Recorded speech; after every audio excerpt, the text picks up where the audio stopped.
Hey, I got a Glock 34 Gen 4 MOS here with a SIG Romeo 1 red dot on it. So how did I get this sight to fit on the Glock MOS? I used base plate number 4. The tabs had to be ground down, and I used the screws from my SIG P320 MX that I took the sight off of.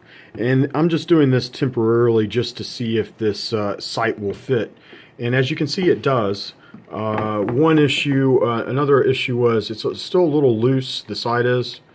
And it would require that I grind down those screws a little bit more so I can tighten it down completely. I'm not going to do that because this sight's going back on the SIG. The other issue that I found is there's a nice little gap there between the sight and the slide cutout. That's not a huge issue. It's just kind of aesthetic, but it does kind of look a little ugly. I think this will be fine long term. I don't really envision it being an issue. It does kind of butt up to the back of the slide here, so I think once you get these screws tightened down, put a decent supply of Loctite on it, I think you should be fine. I really do like the sight. It's a real nice wide window, and the other thing that's nice is this cutout here. You know, it gives you the ability to co-witness, and this thing comes on automatically, which is really nice. That would make it you know, good to put in a nightstand. You pick it up, you're ready to go. Use it on a carry gun, it automatically comes on. You don't have to be fumbling around with a button. I think that's, like, you know, pretty much useless at that point. So I like the sight. I think once they hit the street, I'll buy one.